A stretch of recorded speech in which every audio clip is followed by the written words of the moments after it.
Welcome back. Great to have you with me on the Takeout. I'm joined now by Michigan Democratic Senator Elissa Slotkin. Senator, it's great to have you with us. I know you oppose the legislation, President Trump's economic agenda, but I just want to ask you some questions about things that are in it that if in isolation you would support. For example, there is a change to state and local tax deductions. In isolation, if it written and presented to you, would you support that? You know, that's really more of like a California, New York issue. That's not we don't a big have deal a for you. big an issue. It's not a Michigan like front burner issue. So I'd have to look at the text, but it's not like I'm not going to die on that hill. Right. $70 billion for border security. Yeah. Okay. I would support $150 billion for defense. I'm on the Armed Services Committee. I think we need a robust defense, so I need to look at it. But certainly, yes, support for the defense. There are differences in the House and Senate bill, but both would prevent states from passing any laws dealing with artificial intelligence. 5 years in the Senate bill, 10 years in the House. What about that? No, if the legislature here in Washington had its, you know what, together, and we were working on legislation around artificial intelligence, then fine, let the states hold while we finish our work. We're not doing our work. We're bickering up here, so the states are moving ahead, and I think I understand that, including my state. What are your biggest problems with the bill as written?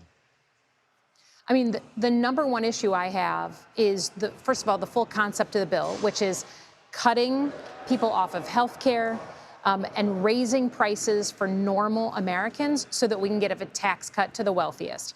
And in particular, the health care part of this is just, it's devastating. We're now up to, we think, 17 million people going to be kicked off their health insurance between Medicaid, but also, importantly, Obamacare. And then you just have to look at the fallout from that. If our hospitals don't have people getting, reimbursing them when they come into the ER, people are still going to have heart attacks and car accidents are still going into the ER. The hospitals have already said, and the insurance companies have already said, they will charge more to people who have insurance, sometimes going up January 1st by 10, 13, 15%. So you're going to have every American either at risk of losing their health care or having to pay more for their health care. And I don't know a single American who feels like they're paying too little for their health insurance. And then by attacking solar and wind energy, we know, as a society, we need more energy. So why? Like, you're attacking them because they're woke? We need all kinds of energy. I want the whole menu of energy sources. And if not, if you're cutting off wind and solar, people are going to be charged more for their energy. And again, energy bills are already too high. So this whole idea that this is for the working person, that this is a monumental bill for middle America is complete BS. And it will make people pay more in every corner of their life. Would you vote in isolation to make permanent the 2017 Trump tax cuts? No, I think that while there's some interesting things I'm willing to consider over there, making a tax cut for the wealthiest Americans is not what I'm here for. Let everyone pay their fair share. The guy, Jeff Bezos, who just had rented out Venice, Italy for his wedding, pays less in taxes than my mechanic. So no, I'm not gonna make those permanent. How about tax cuts that eliminate federal taxation of tips and overtime? Yeah, that one I think is interesting. And we voted yes in unanimous consent. Like, Democrats and Republicans voted on that in May when it came to the floor of the Senate. So yes, that's something that I can get behind. There are also implications in both the Senate and House bill for what Washington refers to as Supplemental Nutrition Assistance Program. It used to be called food stamps. Where do you come down? These are major cuts to food security in America, to food stamps. As a reminder, food stamps right now, if you're on food stamps, you're supposed to feed your kid for $6 a day. That's what you have. And they want to cut that back. They want to cut people off assistance. And the way that they're doing it is kind of sneaky and diabolical, right? It's making people apply and reapply every 6 months so that hopefully people forget, hopefully people get busy, hopefully they get bogged down in other things and they just fall off the rolls instead of just owning up to it, which is a major, major cut to kids, to disabled people, and I cannot support that.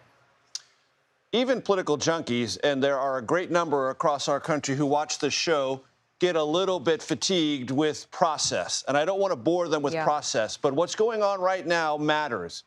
Are there amendments you think Republicans will rebel on? And if so, do you think there's any chance the Senate bill is in any form of jeopardy? Yeah, so I do think I know that it's in some form of jeopardy because they haven't finished writing the bill. Right now, the reason why we're taking all day to do this is because they're still writing sections of this bill, even on the same day that we're supposed to be voting for it. So any idea that my Republican colleagues have this thorough review of this bill and they know exactly what's in it is just complete, not factual, because they're still writing it as we speak. And number two, there's definitely things coming into the bill, coming out of the bill. And so some of the Republicans who have voiced real concerns about this bill, some of their things that they really want are coming out. So I don't think by any means my Republican colleagues have the votes on everything right now. Otherwise, they'd be speeding us through this. They'd be moving us very quickly. Instead of they're taking their time because they know they don't have the votes yet.